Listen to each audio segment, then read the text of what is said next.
What is going on, Sooner Nation? Welcome back to a Sooner Surge. Appreciate you subscribing to the channel. If you have not, make sure you do that. Turn on your notifications. You'll be notified every time we go live, every time we release a video. Also, make sure you check out the Fan Stop, www.thefanstop.com. Use code SURGE. You'll get 10% off your first 3 months. Go ahead and order up on your officially licensed OU gear. Christmas is just around the corner. Sign somebody up for the Shirt of the Month Club. It would be a great gift.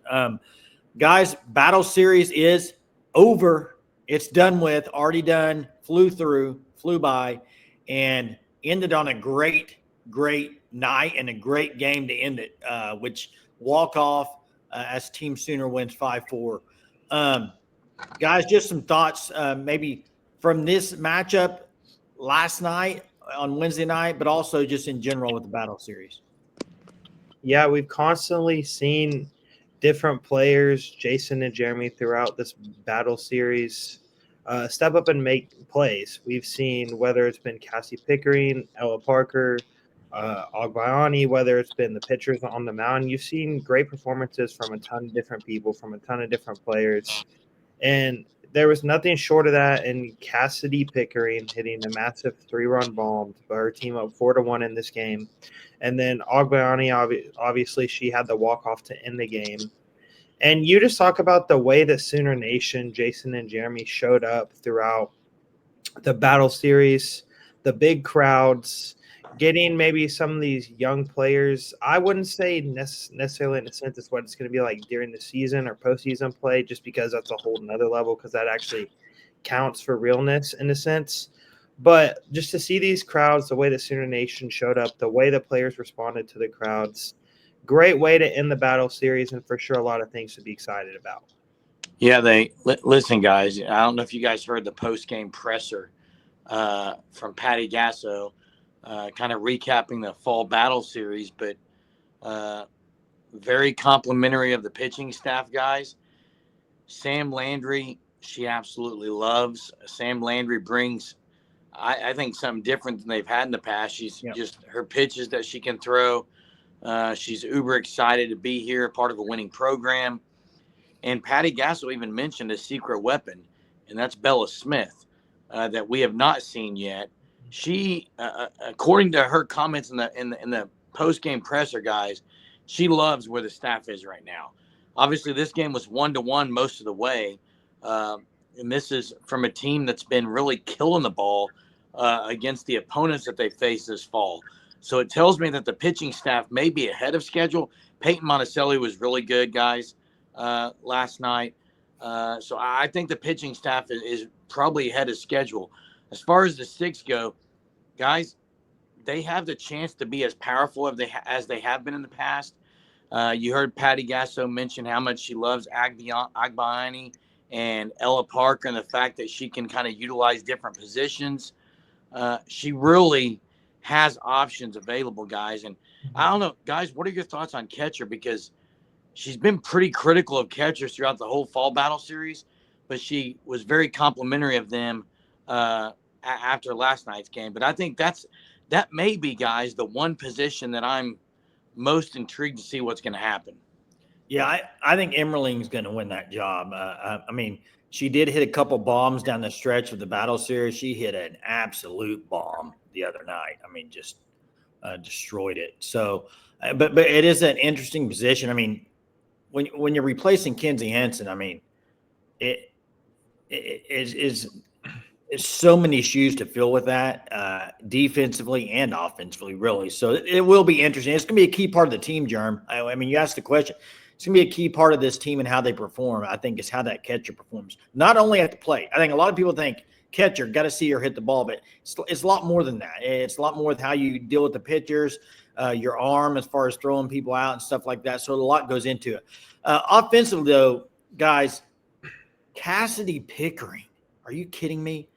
Every night it seems like she's hitting dingers. I mean, the other night, the ball literally off the ground, she just scooped that thing and just smoked it to center. I mean, she can hit it all over the yard, and she continues to do it. I mean, I look for her to have a massive season. She had a massive season as a freshman. I look for her to even have a bigger season, guys.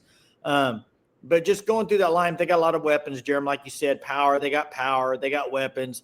It was really good to see Abby Dayton get a home run to close out the Battle Series for her. But super, super excited offensively what this team's going to be able to do this year, guys. Really excited.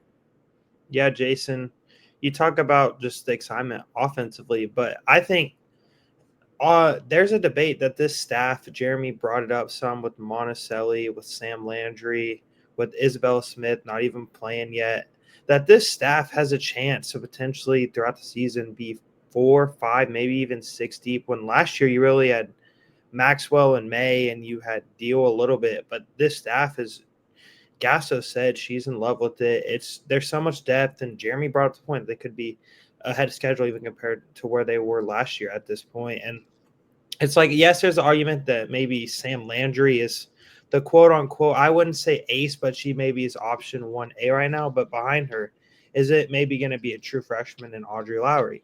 Is it going to be a Peyton Monticelli? Is Kirsten Deal, whenever that time comes to the season with the experience she has, is she going to step into maybe that quote-unquote number 2 spot? Who's it going to be in that spot? I think that's something intriguing as maybe practices start in the spring that we really pay attention to. And guys, I think this Oklahoma team, they're geared up to make another run in which a lot of these players maybe aren't nationally known yet. But I think once the season starts, a lot of the softball world will start to become familiar with some of these names. This is an Oklahoma team that expects to be right back in the fold at the end of the season.